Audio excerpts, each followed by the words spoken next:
Video में हम लोग जानेंगे आर्टिकल 243 आई के बारे में। ये आर्टिकल बताता है कि गवर्नर के द्वारा एक फाइनेंस कमीशन का गठन किया जाएगा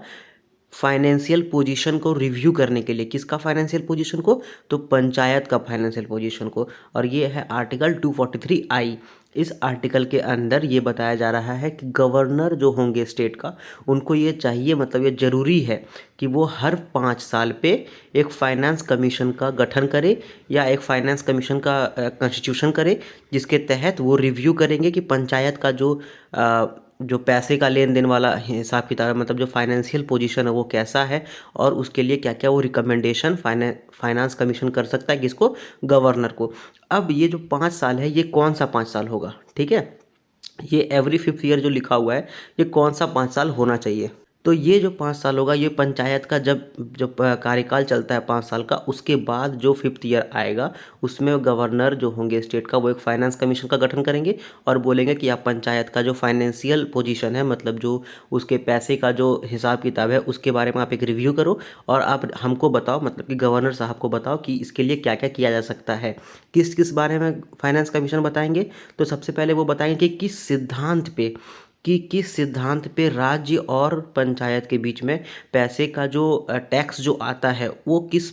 सिद्धांत पे बंटना चाहिए, मतलब स्टेट को कितना मिलना चाहिए, पंचायत को कितना मिलना चाहिए। ठीक है, ये सब हिसाब से फाइनेंस कमीशन गवर्नर को रिव्यू कर सकते हैं, बता सकते हैं या रिकमेंड कर सकते हैं। साथ ही साथ ये बता सकते हैं कि जो राज्य है, वो अपना जो उनका ड्यूटीज़ आता है, मतलब जो कर वगैरह लगाते हैं या फिर जो गाड़ी जाने का टोल लगाया जाता है नेशनल हाईवेज़ पे, या फिर फीस जो ले लिया जाता है, वो सब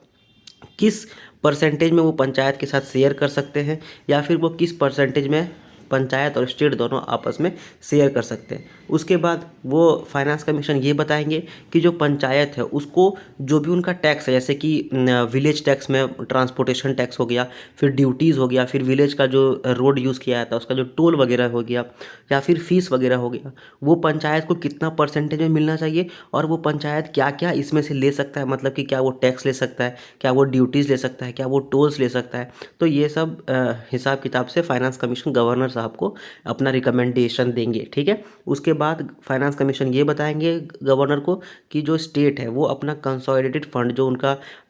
कोष होता है जहाँ पर पैसा रखा जाता है, वो अपना पैसा से कितना पंचायत को ग्रांट्स देंगे, कितना वो उनको पैसा देंगे पंचायत को कि वो अपना कार्यकाल अच्छे से चला सके, अपना जो भी उनका स्कूल वगैरह जो बनाते हैं वो, या फिर जो रोड वगैरह ठीक कराते हैं, वो कैसे पंचायत कर सकता है, और इसके लिए राज्य कितना पैसा पंचायत को देगा। तो ये सब चीज़ फाइनेंस कमीशन गवर्नर को, उस पर्टिकुलर स्टेट के गवर्नर को बता सकते हैं। उसके बाद ये बताया जा सकता है कि जो फाइनेंस कमीशन है, वो बताएंगे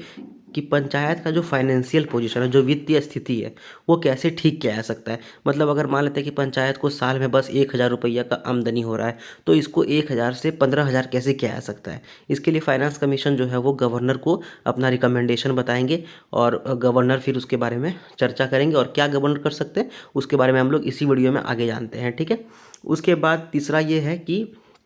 फाइनेंस कमीशन को अगर गवर्नर चाहे तो कुछ और भी जिम्मेदारी दे सकते हैं, जिसके कारण जो पंचायत का जो फाइनेंस सिचुएशन है, फाइनेंशियल पोजीशन है, वो कैसे ठीक किया जा सकता है। मतलब अगर गवर्नर को लगे कि देखो ये स्पेशली पंचायत नंबर एक्स का पास पैसा बहुत कम हो रहा है, इसके लिए क्या किया जा सकता है, फाइनेंस कमीशन को गवर्नर साहब ये स्पेशली बोल सकते हैं, और गवर्नर साहब के कहने पर फाइनेंस कमीशन उस पर जाँच पड़ताल करेंगे, और फिर फाइनेंस कमीशन जो है वो गवर्नर साहब को अपना रिकमेंडेशन देंगे। ठीक है,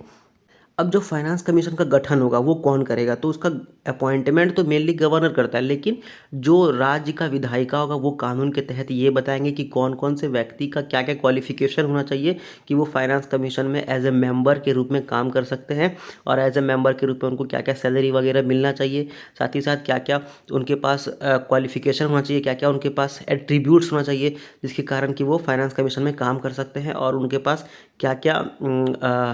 क्या उनके पास एलिजिबिलिटी क्राइटेरिया होना चाहिए, जिसके कारण कि वो फाइनेंस कमीशन में एज ए मेंबर के रूप में काम कर सकते हैं। और ये सब जिम्मेदारी होगा जो राज्य का विधायिका है, मतलब कि विधानसभा विधान परिषद, वो कानून के तहत इसको बता सकती है। ठीक है, नेक्स्ट है कि जो कमीशन है वो अपना काम कैसे करे, इसके लिए जो राज्य का विधायिका है, मतलब कि विधानसभा है, विधान परिषद है, वो कानून के तहत बता देगी। जैसे कि राज्य की जो विधायिका है, मतलब विधानसभा विधान परिषद, वो बताएगी कि फाइनेंस कमीशन के पास ये पूरा हक है कि वो पंचायत का जितना भी डॉक्यूमेंट्स है, कि वो पैसे का जितना पैसा उनके पास आया वो कहाँ पर खर्चा हुआ, ये सब खंगालने का कमीशन के पास पूरा पूरा हक है। तो कमीशन के पास वो पूरा हक कौन देगा? जो स्टेट का विधायिका है, मतलब कि विधानसभा विधान परिषद कानून के तहत बताएगी कि फाइनेंस कमीशन देखो आपके पास ये हक है, आप ये अपने हक के अंदर सब कुछ कर सकते हो, और आप हमको बस बताओ कि पंचायत का जो फाइनेंशियल पोजीशन है, जो वित्तीय स्थिति है, उसको कैसे बढ़ाया जा सकता है, अच्छा किया जा सकता है। ठीक है, अब जब फाइनेंस कमीशन अपना पूरा काम वाम कर दिए, 5 साल मेहनत किए, 1 साल मेहनत किए, जो भी है पूरा अच्छा से मेहनत वगैरह करके जब अपना पूरा रिकमेंडेशन गवर्नर साहब को देंगे, तो गवर्नर साहब को ये पूरा पूरा ज़रूरी है कि वो अपना जो भी रिकमेंडेशन फाइनेंस कमीशन के द्वारा दिया गया था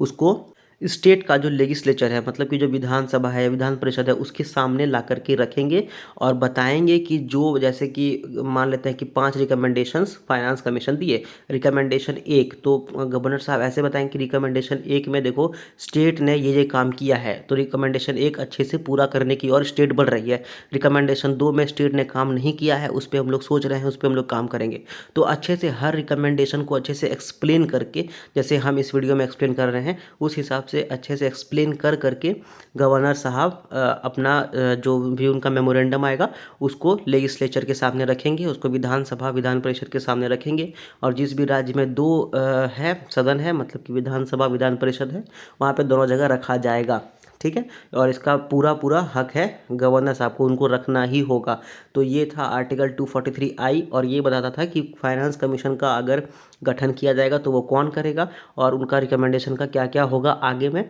और फाइनेंशियल पोजीशन को रिव्यू करने के लिए उनको फाइनेंस कमीशन का गठन किया जाएगा। एंड आई होप कि ये वीडियो आपको अच्छा लगा। अगर ये वीडियो आपको अच्छा लगा तो उसको लाइक करो, शेयर करो, कमेंट करो, एंड सब्सक्राइब करो चैनल को। And thank you very much.